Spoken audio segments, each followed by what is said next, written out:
飲湯唔好係咪即係老火湯嘅問題啊？唔係啊，營養師係話咧煲湯唔好煲太耐。唔係咧，即係嗰啲中醫食療咧好多，即係嗰啲湯水好正好飲喎。嗱，今日兩位嘉賓對於飲湯嗰方面嘅問題會唔會好唔同咧？嗰啲意見？我哋一陣間聽佢慢慢講啊。阿媽靚湯竟然有害？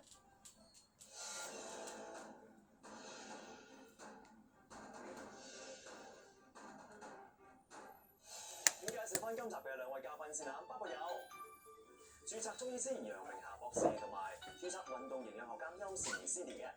歡迎晒兩位各位觀眾咧，如果有任何健康問題想關注嘅話咧，記得上到 Facebook 開 TV 健康關注組或者 WhatsApp 咧度留言俾我哋。你邊位啊？有博士其實咧喺中醫嚟講，煲湯咧對於我哋真係有啲咩益處？其實好多益處嘅，好多時候啲人都會誤解咧中藥係好苦嘅，咁但係其實咧我哋嗰啲小朋友啊或者大人都好，佢哋冇病嘅時候咧，我知啊，我而家考慮緊，你未啊？我而家冇啊，因為我而家暫時唔需要治，我有需要會揾你。我而家有6萬幾可以用啊嘛，係咪？有效成分可以釋放出嚟，咁同時咧有時會加入啲肉類咧，亦都可以將啲有形性嘅有效成分釋放出嚟嘅。我知啊，你都要收手續費㗎嘛，你嗰啲手續費咪等於利息咯。好多唔同類型嘅方法㗎。咁我哋中藥咧嚟到講嘅話咧，我哋有鮮煎。我諗先啦，好嘛？唔該晒。係溶服，即係鮮煎嘅意思就係有啲嘢咧，如果佢係比較硬身啲嘅，即係譬如嗰啲蠔殼啊，或者係嗰啲珍珠母啊，嗰啲係偏貝殼類嗰啲咧，其實佢先煎嘅，先煎個有效成分先可以釋放出嚟。咁另外咧後下就係譬如嗰啲花類嘅嘢，譬如玫瑰花啊、菊花啊、茉莉花呢啲咧，其實係等到佢大概係60度至70度嘅水溫咧，先慢慢放落去，即係焗一焗佢。我哋熟悉嘅陳皮咧，其實好多時候我哋煲湯咧都係要等一等，煲滾晒啦，咁最尾個10分鐘咧先至係加落去，你先至冇嗰個酸味嘅。所以其實先後主次咧，可以令到嗰個煲湯好飲之餘咧，亦都可以完全發揮佢有效成分嘅。咁慘啦！煲到仲要一次過車晒落去，錯咯，錯晒會飲到酸嘅咧，即係咁樣先。其實講起老火湯，即係營養學上係咪其實都唔係咁贊成？其實如果你本身係健康冇長期病患咧，即係間唔中咁樣飲1-2碗老火湯，其實就問題不大嘅。咁其實最主要都要睇翻做老火湯裏邊有啲咩材料啦嚇。咁其實如果好多人好中意，即係覺得譬如煲骨湯咧，就係會即係甜啲啊咁樣。咁其實骨嗰個部分咧，其實相對起嚟講個脂肪係會比較高。咁喺你老火湯可能都即係3個鐘頭以上嘅。即係烹煮嘅過程啦，就會將嗰啲脂肪咧就煲晒出嚟落嗰啲湯水度。咁你知飲湯唔覺啵聲飲落去，咁其實你就將好多啲即係脂肪啊，同埋一啲熱量啊，就飲咗落個肚裏邊啦。咁同埋好多時即係肉類嘅脂肪咧，都係屬於一啲飽和脂肪酸就比較多啦。咁即係如果你長期都係即係咁樣飲法咧，就其實飽和脂肪酸係會提升咗患有心血管疾病嘅機會。咁如果我想煲啲健康嘅湯，有咩注意咧？其實我哋通常都會建議可能唔好煲太耐啦嚇，即係可能滾湯即係45分鐘至1個鐘頭到啦。同埋頭先講過，即係嗰啲湯料裏邊嗰啲食材都好緊要啦。即係譬如我哋唔好揀啲咁肥嘅部位落去煲，咁我哋揀瘦肉咁樣。咁另外，譬如你蔬菜類嘅食材咧，就唔好咁早擺落去啦。即係可能你差唔多嘅時候，你先擺落去煮，咁就可以即係盡量可以保留翻即係蔬菜裏邊嘅營養喺裏邊啦。但係我睇到啲報道就好得意喎。嗱，煲啲健康嘅湯水，咁但係佢就話咧，你飲多幾碗咧就唔係咁健康。咁我睇到我咁得意嘅，即係其實即係咩原因係有冇咁嘅講法㗎？其實就即係喺科學上嚟講啦，湯水嘅營養咧，其實就唔係咁多嘅，係啦，即係好多時即係好多營養素仲喺個湯渣裏邊，即係例如膳食纖維啊，即係蛋白質啊，或者其他嘅營養素啊咁。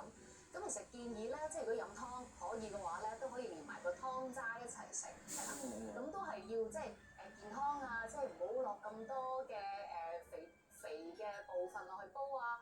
即係唔好落太多鹽啊！有啲人咧係有啲長輩我見過咧，佢鹽嘅湯可能唔夠鮮味，再落多啲雞湯落去，即係一罐嗰啲好鹹喎。係啊，咁其實以為雞湯健康，咁其實雞湯裏邊都有好重嘅鈉質喺度。咁呢樣嘢就即係小心啦。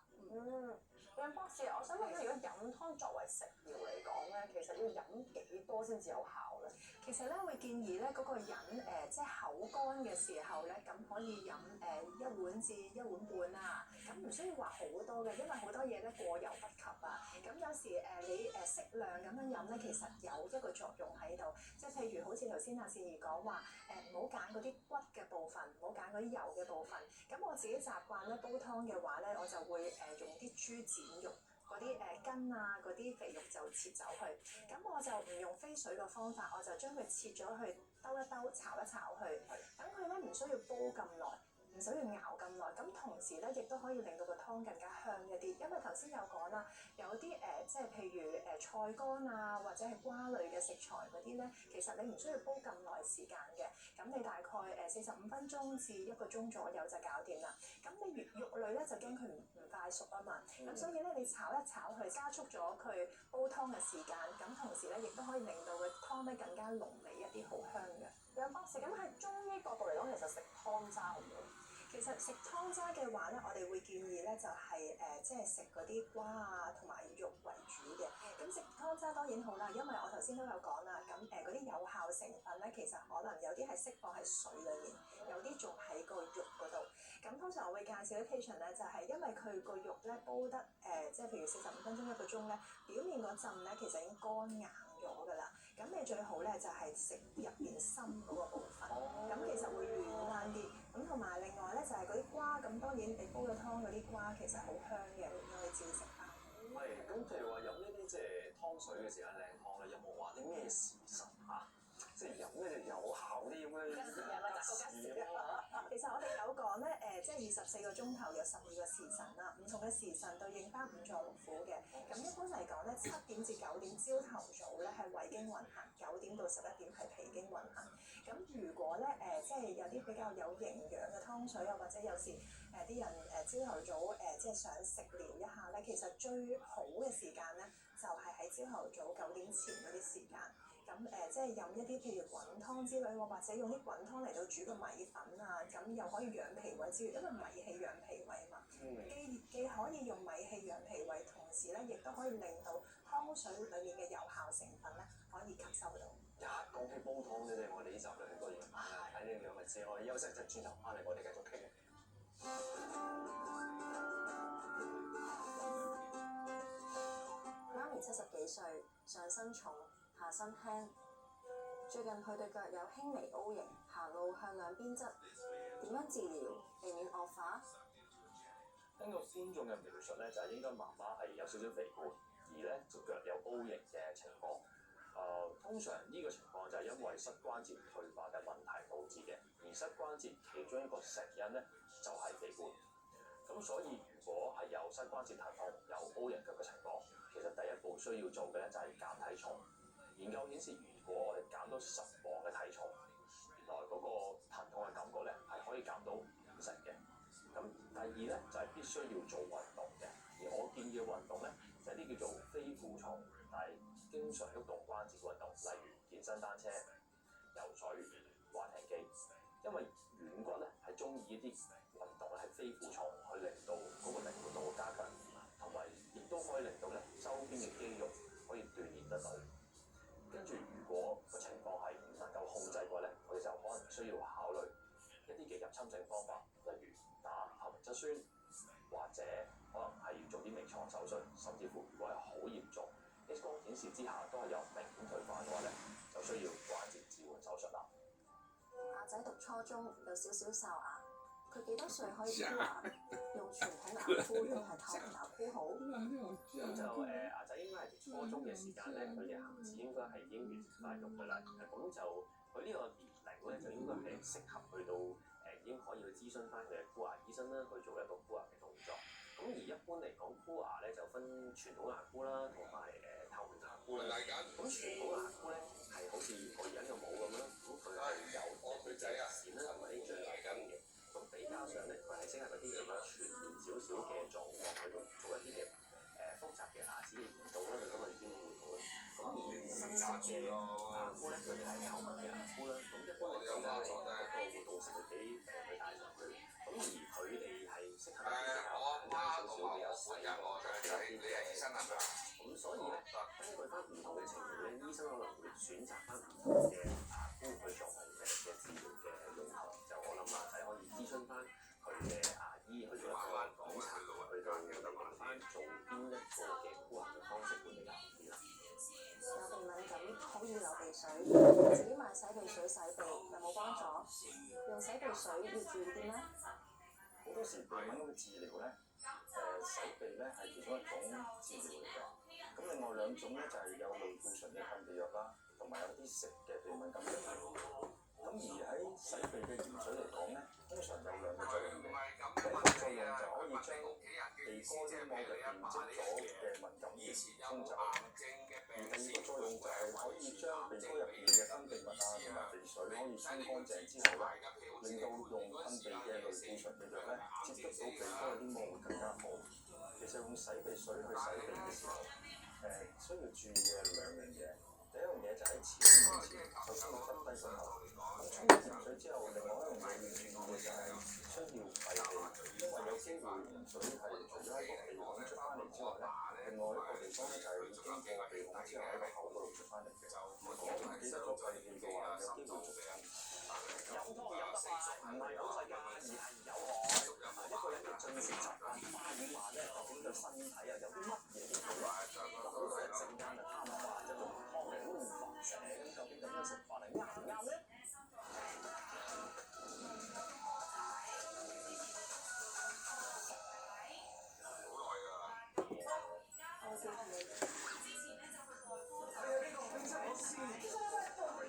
佢趕住走，提請。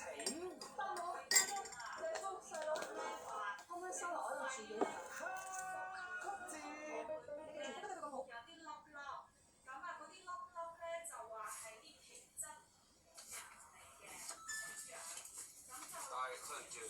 但係上次個醫生講咧，嗰個皮質癌咧就唔等於肺癌喎，唔係肺癌喎，皮質癌。咁嚴唔嚴重啊，醫生？嗱，而家講緊嘅係咧，呢一隻藥咧，基本上多數咧，如果你哋而家腫瘤科咧，而家就會同你傾咧，其實你話嚟得腫瘤科咧，就基本上咧，我哋都主要嚟講都係化療，但係叔叔咧講緊係91歲啦，再加上之前嘅病有咁多病危咁咧，其實咧我哋就唔建議即係打任何化療㗎啦，因為點解唔建議打任何化療咧？因為打化療咧，佢個人本身有咁多病，同埋91歲有啲人話咧飲湯飲得快咧就會唔覺意吸收太多熱量啦，係咪真係咁？嗱，湯水本身係液體啦，咁其實你唔覺唔覺飲落去啦，咁又俾唔到飽足感你啦，咁有好多時你飲多咗咧，就頭先講咗啦，即係嗰啲材料裏邊可能有啲脂肪啊，咁多咧就會做咁細胞啦。你聽埋醫生講先。咁即係咧，包括血球啦、白血球、譬如膽角啊，咁咧打化療嘅咧都係一啲即係重要品質嘅一啲嘅甩晒頭髮，咁喺煲嘅過程咧，啲澱粉質就會落嗰啲湯水裏邊，咁所以咧你小板低。有飽講緊嘅係咧，飲多幾低到咧就唔貧同啦，就飲就多咗啲脂肪啦，或碳水化合物啦。咁就另外咧，白血球低咧會發燒啦、即係飲湯飲得快咧，即係啱啱同因為咧基本上咧，你話白血球咁低咧，講緊嘅係身體冇乜能力咧去對抗，即係就算係社區普通啲傷風感冒咧，都會肺中肺炎入。就食得太快嘅話咧，就醫生，或者我將你嘅説話簡單啲翻譯下俾佢聽先，咁佢先知你講乜㗎。因為醫生話意思就係話，本來你有咁嘅情況咧，如果你後生啲，譬如你而家60歲咁講咧，就可以同你做一隻叫化療嘅。但係化療嗰個副作用就好難嘅，好大啊個副作用，會令你甩頭髮，個人好容易暈，甚至行下會跌低啊嗰啲咁樣啊嘛。所以咧你就而家唔適合化療嘅，即係本來可以俾你化療嘅，譬如如果你60歲啊，但係你而家90日啊嘛，所以佢而家講俾你聽化療有咁嘅副作用，你就唔可以做化療啦。咁好啦，醫生唔可以做化療，可以做乜咧？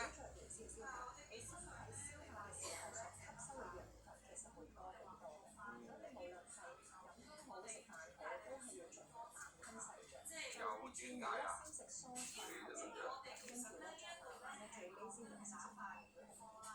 今年咧其實好興啊，啲人講就唔係你認為適唔適合啊？你係咧想下聞下，跟住先慢慢再咀嚼食咧。咁你唔適合啊？係咯，唔適合啊！佢價值都有嘅，其實我哋總體來講內邊咧嘅食藥唔得咩？施工年前啊，其實佢係1號嘅啫，其實會更加再具體啲嘅就係，除咗你係食緊嘢嘅時候，你真係專注於食嘢之外咧，你更加係要即係成個過程咧，你係即係要好享受好 enjoy 嘅。咁同埋你係療愈個身心，你先可以令到自己另一方面咧，其實我哋總體來講內邊都有講㗎，早餐、午餐咧，其實我哋可以食多少少，晚餐咧你可以食少，早餐、午餐咧可以食半飽，晚飯咧最好咧就唔食左右飯，係啦，就算飲湯好食飯好都唔注意飯。講飲黑真係我都相信甚至乎係有潛質咁大，即係更加危險。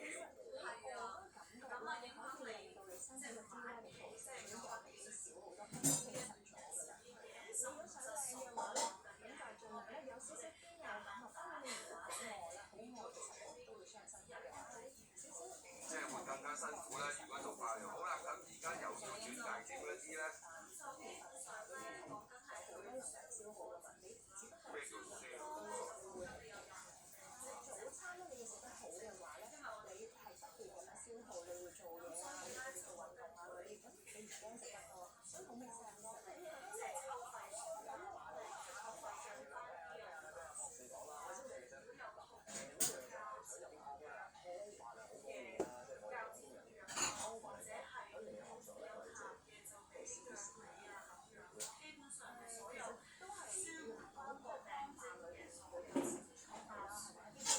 啊，醫生，咁我嘅理解可唔可以係話你醫唔到個病本身，而家就變咗係頭痛醫頭，就腳痛醫腳，咁佢就意思咧？咁但係有個問題喎，佢本身嗰個腫瘤會唔會發大咧？因為點解咧？佢大約8年前佢自己喺出邊咧就做過個大腸癌手術嘅，嗰陣時嘅大腸癌佢未發大咧，咁佢切咗出嚟就得啦。咁佢而家呢度佢唔可以做一個小手術切咗出嚟咩？點解唔可以做小手術切咗出嚟咧？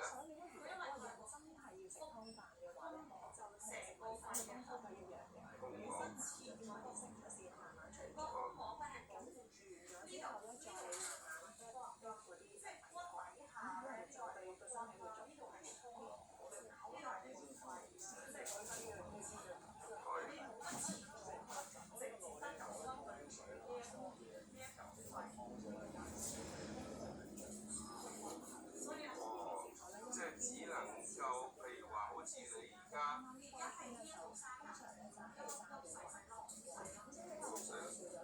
又治唔到，但係而家有冇藥可以根治咧？得化療，但係化療嗰個就危險，係啦，化療就危險。咁你而家就唯有佢，假設佢而家因為我哋住深水埗嗰頭啊，咁譬如話，假設佢唔舒服嘅，就成日要入急症室嗰啲咁樣，因為佢成日有肺積水嗰個問題啊。佢因為嗰啲腫瘤整到佢有肺積水，佢嗰個肺積水嘅話咧，佢令到佢呼吸好困難啊。你仲有啲咩覺得唔舒服話埋俾咁啊醫生聽下，譬如隻腳腫啊嗰啲。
清消補。咁我哋所謂用嗰啲補品咧，都要啱季節性嘅使用嘅，所以就唔可以盲目進補嘅。如果唔係，只會誤補益疾。其實咧個關鍵就在於你身體嘅需求，或者你可以喺啲驗血報告裏邊咧就得知嗰個需求喺邊度㗎啦。例如咧，你長期都唔食菜嘅，或者你一段日子咧選美子啊，佢帶唔到水果上嚟食咧，好容易做咗一種叫壞血病。咁你就要帶定維他命 C 喺身啊。當你落船嗰時就又食翻菜咧，咁你唔使食。又睇報告咧，我哋見到骨質疏鬆嗰個指標喎，咁我一般就有綠色、黃色同埋紅色㗎嘛。如果發現你個界線咧已經行到臨界點咧，咁你咪可以檢查去補充用嗰啲保健品。咁所以其實你未必需要日日食嘅，我哋可以叫間歇性食補。咁有啲保健品咧，佢係標榜純天然啦，咁係咪真係冇副作用嘅咧？你可以咁講嘅，如果你係人參啊或者靈芝呢啲啊，本身佢天然嘅植物嚟嘅，最個關鍵咧就係你點樣食用佢。如果你係盲目地每日都去食嘅咧，反而你會中毒嘅喎。所以咧，你要食嗰啲保健品標榜純天然咧，其實未必一定安全。咁平時咧嗰啲保健品咧有冇嚴格咁樣監管㗎？而家我哋監管制度咧，就係、對於嗰個安全性同埋你乾唔乾淨啊，或者做一個食物標籤咧，就已經完成咗佢嘅任務㗎啦。至於臨床嘅數據咧，其實保健品暫時都冇一啲好統一化、好完整化或者重複性高嘅研究咧，話俾你聽，你保健品食咗會達到某啲功效。咁點樣分啲保健品好唔好咧？又點樣知佢信唔信得過㗎？一般我哋都會依靠嘅咧，佢有冇 FDA 認證啦，有冇 ISO 呢啲指標去做生產標準啦，咁你先可以達到一個叫 Good Manufacturing Product 叫 GMP 嗰個標準。咁但係咧，有好多人以為 FDA 咧就代表係即係內地啦，其實就唔係嘅，因為 FDA 佢刷到這條視頻的朋友一定要低調。註冊啦、食品註冊啦係登記嘅，咁我哋要區分一下嗰隻屬於乜嘢嘅類別，我哋先好揀。另外咧就係記得睇下嗰個標籤上面咧嘅生產日期咧，最重要就係個含量。有啲人因為超出咗好多指標咧，如果你長期大量食用咧，就會造就身體裏邊有啲含量超標嘅，譬如鐵咁樣樣。你食用過多咧，就會引起胃痛啦、糖尿病嘅。所以喺挑選保健品嗰時候咧，一定要睇清楚啲標籤啦。唔該晒關醫師。大家聽完醫師講解之後咧，記得